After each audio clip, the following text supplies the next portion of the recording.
Assalamualaikum warahmatullahi wabarakatuh. Kembali lagi bersama kami dari kelompok 5, kelas B Akuntansi Manajemen 2. Di sini kami akan membahas materi mengenai ROI, RI, EVA, dan pengukuran kinerja.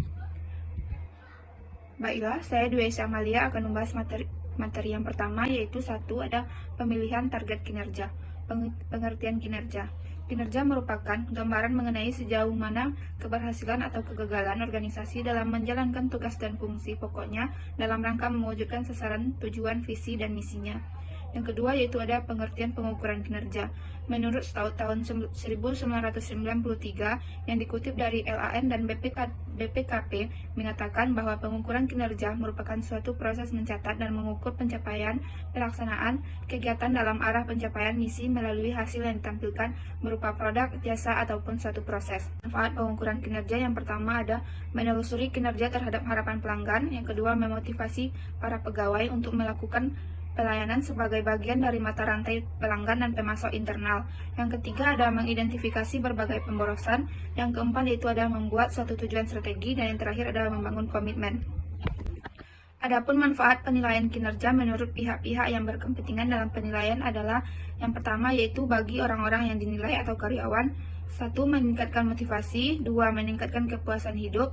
3. Adanya kejelasan standar hasil yang mereka terapkan. 4. Umpan balik dari kinerja, lalu yang kurang akurat dan konstruktif. Yang kelima, pengetahuan tentang kekuatan dan kelemahan menjadi kasar. Yang keenam, pengembangan tentang pengetahuan dan kelemahan. Yang kedua yaitu bagi penilai atau atasan. Yang pertama yaitu ada kesempatan dalam mengukur, yang kedua kesempatan mengembangkan, yang ketiga memberikan peluang, yang keempat identifikasi gagasan untuk peningkatan tentang nilai pribadi, yang kelima yaitu peningkatan kepuasan kerja, dan yang terakhir ada pemahaman yang lebih baik terhadap karyawan. Baiklah, materi yang selanjutnya akan dijelaskan oleh teman saya. Baiklah, saya Putri Yolanda akan melanjutkan penjelasan mengenai kesulitan dalam menilai kinerja ROI, RE, dan EVA jika divisi berada di negara yang berbeda. Yang pertama adalah kesulitan menilai kinerja dari ROI, yaitu terdapat perbedaan metode dalam penilaian berbagai aktiva dalam perusahaan yang satu dengan perusahaan yang lainnya, sehingga dapat menimbulkan gambaran yang salah. Berikutnya, kesulitan dari RE adalah apabila digunakan untuk menilai kinerja masing-masing divisi dari perusahaan, maka itu tidak tepat karena tidak bisa membandingkan kinerja satu divisi dengan divisi yang lainnya. Berikutnya, kesulitan dari EVA. Kesulitan dari EVA ini terbagi menjadi 3. Yang pertama adalah EVA hanya mengukur hasil akhir atau result. Yang kedua adalah EVA terlalu bertumpu pada keyakinan bahwa investor hanya mengandalkan pendekatan fundamental. Dan yang terakhir, kesulitan dari EVA ini adalah konsep ini sangat tergantung pada transparansi internal. Berikutnya yaitu ada insentif dan reward. Yang pertama adalah insentif.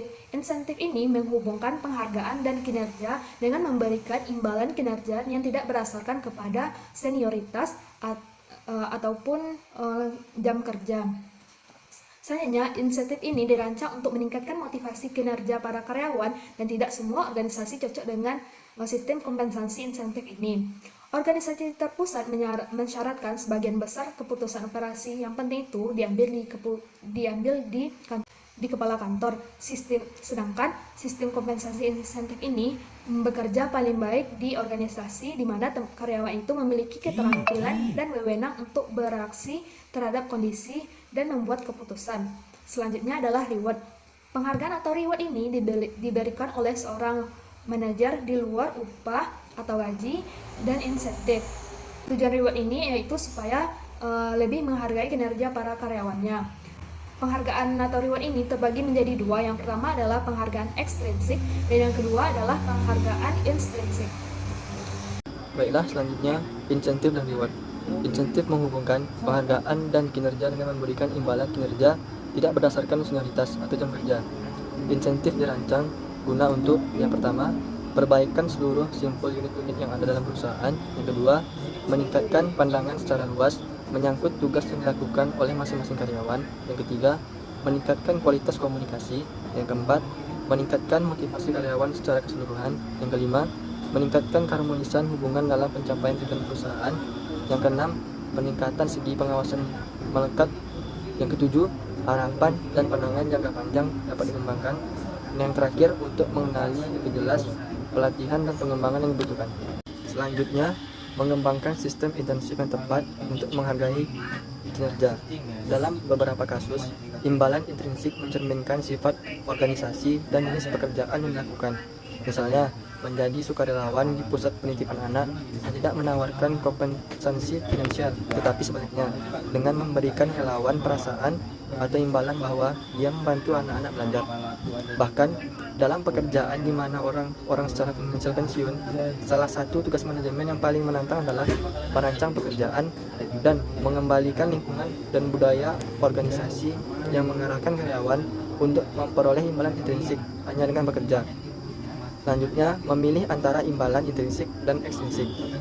Masalah efektivitas antara imbalan intrinsik dan ekstrinsik adalah topik perdebatan sengit dalam literatur manajemen. Sebagian berpendapat bahwa orang yang berharap menerima imbalan dalam menyelesaikan tugas atau untuk melakukan tugasnya, jika sukses, justru tidak melakukan tugasnya dengan baik, dibandingkan dengan orang yang tidak mengharapkan imbalan sama sekali. Baiklah, selanjutnya ialah imbalan ekstrinsik berdasarkan kinerja. Yang pertama ada ukuran kinerja absolut meliputi pertama adalah jumlah unit kualitas yang dapat diterima dan juga diproduksi. Kedua ada hasil organisasi. Yang ketiga ada kinerja yang saham organisasi. Kemudian pengukuran kinerja yang efektif dan sistem imbalan. 6 atribut sistem pengukuran berikut harus ada untuk memotivasi kinerja yang diinginkan. Yang pertama adalah karyawan harus memahami kontribusi dan sistem imbalan.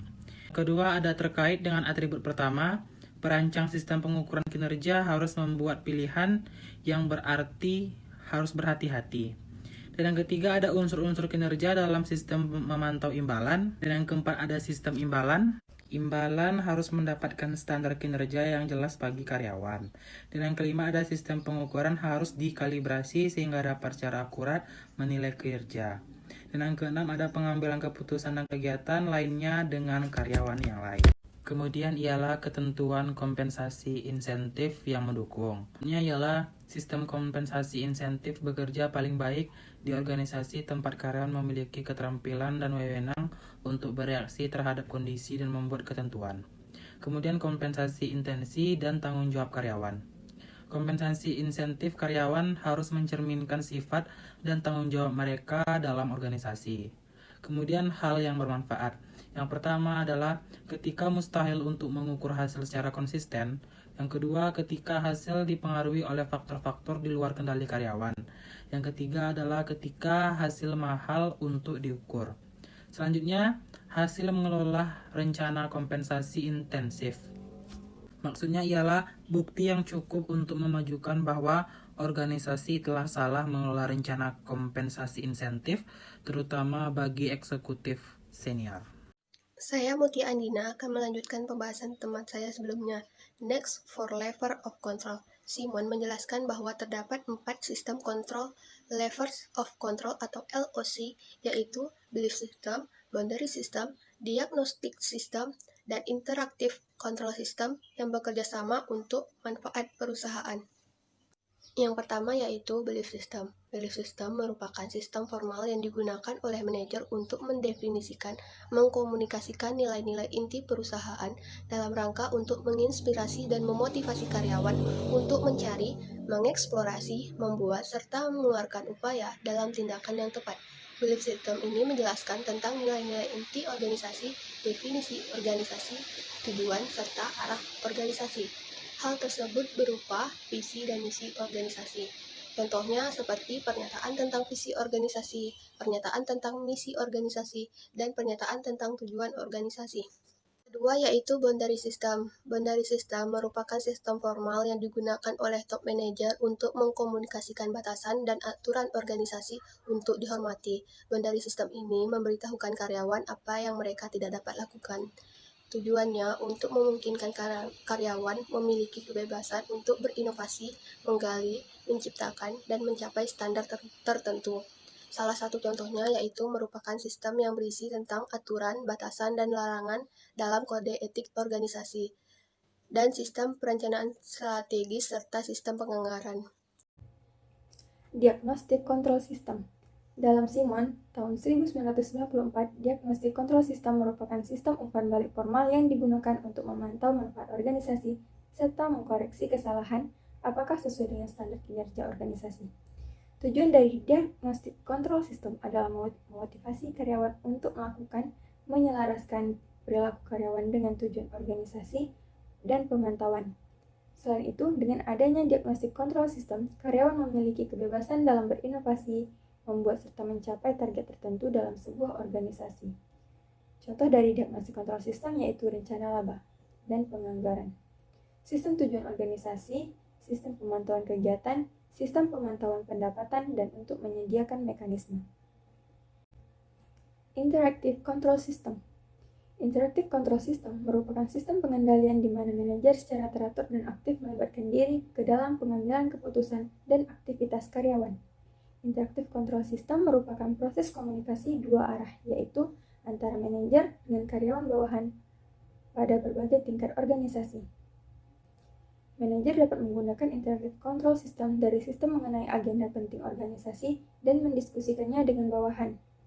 Fokusnya perhatian rutin manajemen di seluruh operasi organisasi, partisipasi dalam diskusi yang berhadapan langsung dengan bawahan, melakukan debat secara berkelanjutan mengenai data, asumsi, dan tindakan perencanaan.